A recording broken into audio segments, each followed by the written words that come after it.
Welcome to English with Zenko Master. Get ready to learn something new today. My name is Abigail. I am 23 years old. I live in Denver, USA. I've been here since I was a child. It's a large city, but my world feels small. I'm a full-time science student and I work weekends at a bookstore. Most days pass quietly, and I like them that way. But that day, everything shifted, like the weather. The rain started suddenly.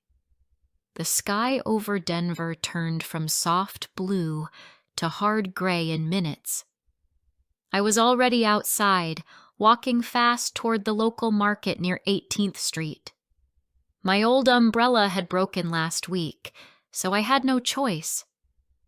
The wind pulled at my hood, and the rain soaked through the shoulders of my jacket. When I reached the market, I saw a row of umbrellas hanging from a rack beside a small table. The seller stood behind it, wearing a poncho and looking bored. One umbrella caught my eye. It was red, bright like a cherry, and looked strong. The handle was wooden, and the edges were sharp and clean.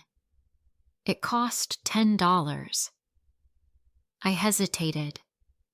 My wallet held exactly 10, but I needed to buy something for lunch too. I touched the umbrella gently. "I can give you 7 for it," I said. The seller looked at me for a moment, then smiled. "Today's your lucky day? Take it for 7. "Really?" "Sure."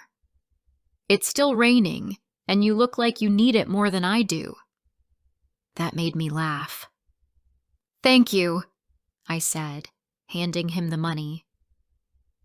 I opened the red umbrella right there. The rain hit the top of it and made a soft, drumming sound. Somehow, I felt safe under it, like I had a shield between me and the world. From the market, I walked to the small bakery on Elm Street. My younger brother loves chocolate pastries, and I wanted to surprise him. I left the umbrella standing in the corner by the door and stepped inside. The warm air and sweet smell made me feel calm again. I chose 3 small cakes, spoke with the assistant, and paid. When I turned back to leave, my umbrella was gone. I looked around. There was only one umbrella near the door now, an old black one with a pattern of yellow ducks. It was short, heavy, and the fabric was slightly torn near the top. I froze. This wasn't mine. "Excuse me," I said to the assistant. "Did someone take a red umbrella?" She shook her head. "Customers come and go. Maybe someone took the wrong one by mistake." I picked up the black umbrella. I didn't want it, but I couldn't leave without any protection from the rain. As I stepped outside, I said to myself, "So much for a lucky day." I walked through the town square, holding the old black umbrella with yellow ducks. It made me feel strange, like I was wearing someone else's coat. Then I heard a voice. "Hey! Excuse me!" I turned. A young man was walking quickly toward me. His hair was wet from the rain, and he had a camera bag across his chest. I didn't recognize him. I walked faster. "Wait, please!" I crossed the square and stepped into a crowd near the bus stop. But the man kept following. I tightened my grip on the umbrella. He finally reached me, a little out of breath.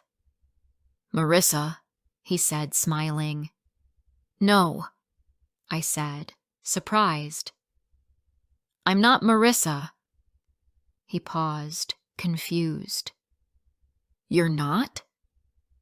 I think you've made a mistake, I said firmly. And I don't know you. He looked down, then pointed to the umbrella. But that's her umbrella. I blinked. This? Yes. Black with yellow ducks. It's hers. I was supposed to meet her here. She works with my cousin. He showed me a photo, short dark hair, tall, same style, and that umbrella. I looked at the umbrella in my hand. Oh, I said slowly. Then maybe Marissa took my umbrella. He nodded. That makes sense. We stood there, both a bit wet and awkward. Well, I said, she has my red one. I just bought it. First time I used it. I'm sorry, he said. I guess you lost something today. I shrugged. Maybe I found something else. He looked surprised. That sounded more poetic than I meant it to, I added quickly, half laughing. I like it, he said. I'm Stark, by the way. Third-year law student. I take photos on the side. That's why I had my camera. I'm Abigail, I said. Science major. A small silence passed. The rain continued. People rushed by under umbrellas or jackets. Would you like to get coffee? He asked. I know this was supposed to be Marissa's moment, but I looked at him. He seemed kind. His eyes were curious, not pushy. I know a small cafe, I said. My aunt runs it. 5 minutes from here. He smiled. Perfect. We walked slowly. The black umbrella was too small for both of us, so I tilted it toward him more than myself. I didn't mind. It felt strangely easy. Inside the cafe, the warm light softened everything. We sat near the window, watching the rain and sipping coffee. We talked about school, about Denver, about little things like what time we wake up and what kind of movies we like. He told me he once lost his backpack in Madrid and got it back 2 days later, full of someone else's clothes. I told him I used to paint when I was 12, but stopped because my brother said I wasn't good at it. We laughed. We paused. We drank more coffee. Time moved like warm air, slow, full, unnoticed. Then I looked at my watch and jumped up. Oh no, I said. It's late. I have to go. I have a big exam tomorrow. Stark stood too. Of course. You should go. Thanks for the coffee, I said. Thanks for not being Marissa, he joked. I laughed. Will I see you again?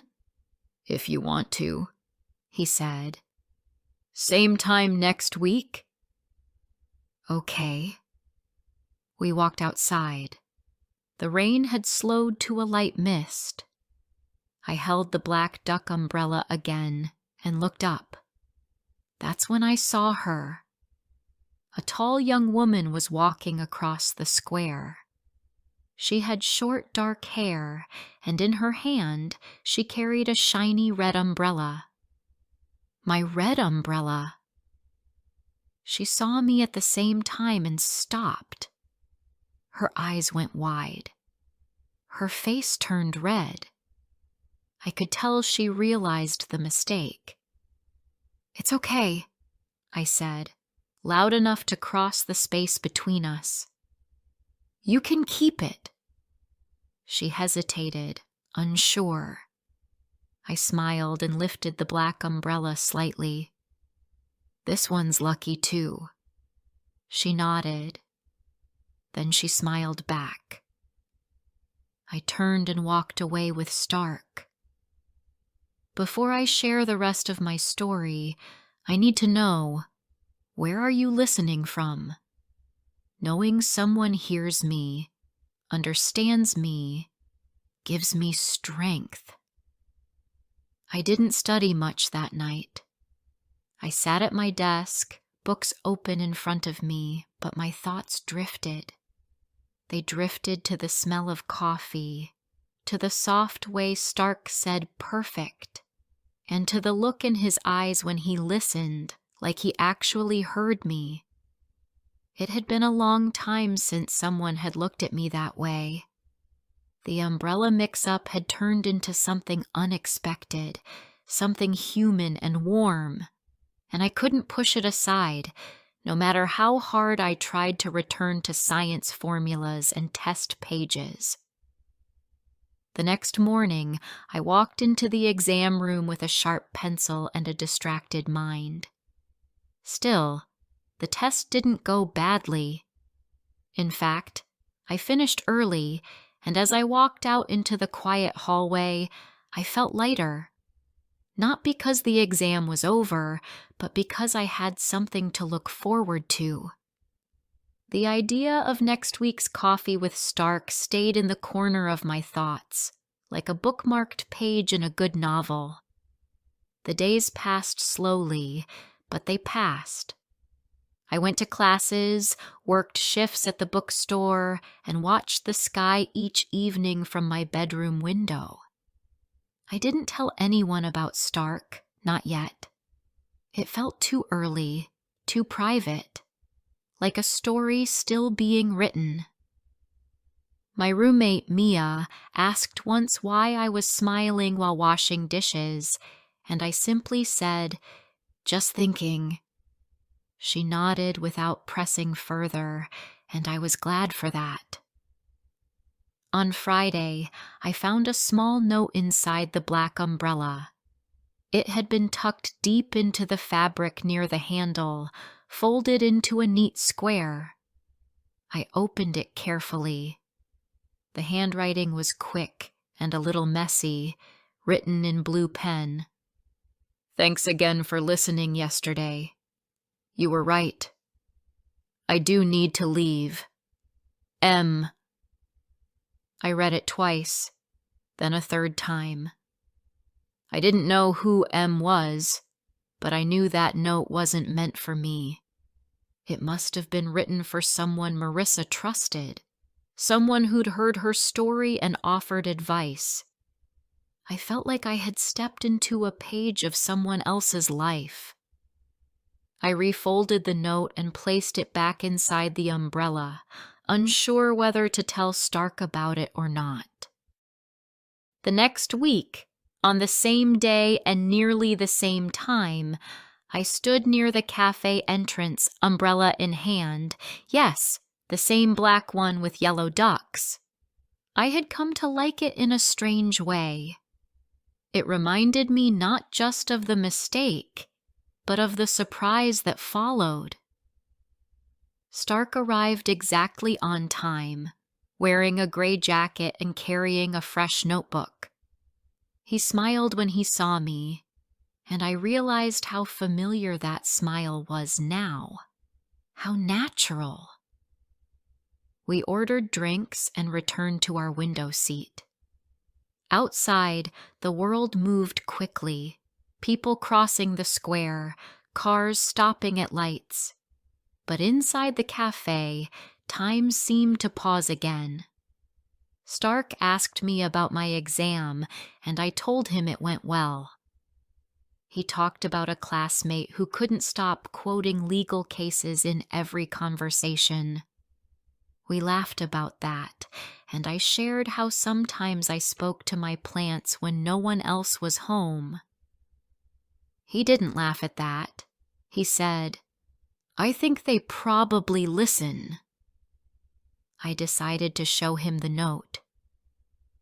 I reached into the umbrella's handle and handed it to him without a word. He read it slowly. His face changed, not with shock, but something softer, maybe concern. So, Marissa really did need that umbrella, he said. Or what was inside it, I added. He nodded. We didn't speak for a few seconds. Then he folded the note and gave it back to me. Keep it, he said. You found it. It's part of your story now, too. I wasn't sure how I felt about that. Holding someone else's moment, someone else's truth, made me feel responsible, but also connected to her, to Stark, to the strange chain of choices that had brought us all together. I placed the note gently into my bag, next to my planner and a packet of gum. And then we talked again, about books this time.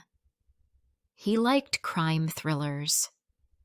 I liked stories with quiet characters who kept secrets. We both liked reading on rainy days. The third time we met, we stayed for hours. It wasn't planned. We had only said we'd grab coffee, but the cafe turned into a walk through the old part of town, then into a sandwich from a food truck, and finally into sitting on the steps near the art museum. He told me about his sister, who lived in Boston and wrote poetry no one read. I told him about my dad, who used to fix radios in the garage just to have some time alone. There was something easy between us, something that didn't ask for too much, too fast. But it felt real. After that, we didn't make plans anymore. We simply texted when we could. You free today? I'm heading downtown. Wanna meet? Rain's coming. I'll bring the lucky umbrella. And somehow, I began to expect him in my week, the way I expected classes and chores. He became part of the rhythm. One evening, we were walking through a quiet neighborhood when the rain started again. He pulled his coat over his head. I laughed and handed him the black umbrella. Still your favorite? He asked. Still unlucky? I smiled. Not unlucky, I said. Unexpected. And maybe those are the best kinds of days. He looked at me then, not just glanced, but really looked. The way he had during our first coffee, but deeper now. Abigail, he said. Whatever this is between us, it feels easy and rare. I wasn't sure what to say. My heart beat faster, but not with fear, with recognition. He wasn't asking for answers. He was simply naming something true. I nodded. Yes, it does. We didn't kiss. We didn't need to. The moment was full enough. Later that night, I lay in bed, the umbrella leaning quietly by the door. The red one was gone, but it no longer mattered. What I had now couldn't be sold at a market or lost in a bakery. It was something made of moments, of a name mistaken, a stranger's note, and someone who saw me. Weeks passed, and the black umbrella became more than just a story starter. It became a symbol. I carried it with me even when the sky was clear. It leaned against the cafe wall when we sat at our usual window seat. It rested between us on the bench near the bus stop. And one day, Stark looked at it and said, "We should name it." I laughed. "It's an umbrella, not a pet." "That umbrella has brought more people together than half the dating apps in Denver," he said. "It deserves a name." "Fine," I said, pretending to think. "What about Chance?" He smiled. "Perfect. It suits it." We began calling it Chance every time it rained. "Did you bring Chance?" he'd text, or "Chance is feeling generous today." It became a small joke between us, one of those shared things that only make sense inside a story you're both living. But stories are rarely perfect lines. They bend, twist, and sometimes take you down roads you didn't see coming. It happened on a Thursday afternoon. I had just finished class and was walking toward the station when I saw Stark standing near the newsstand. He wasn't smiling. He wasn't even looking at me. He was staring at his phone, his jaw tight. When he noticed me, he quickly put it away. "Hey," I said, walking up to him. "Hey," he answered, quieter than usual. "Something wrong?" He paused, then shook his head. "Not really. Just something with my cousin, Marissa's boss." I hadn't heard that name in weeks. "Marissa?" He sighed. "It's complicated. Apparently she left town last month. She didn't give notice at work. No goodbye. Just disappeared." I remembered the note in the umbrella. "Thanks again for listening. You were right. I do need to leave." I had kept it, folded in the side pocket of my backpack. I thought of giving it back to him now, but something stopped me. Maybe she didn't want to be found. Maybe what she left behind wasn't meant to be carried further. "I hope she's okay," I said softly. "Yeah," he said. "Me too." We walked in silence after that. He walked me to the bookstore, but didn't come in. He hugged me gently and said he had to make a few calls.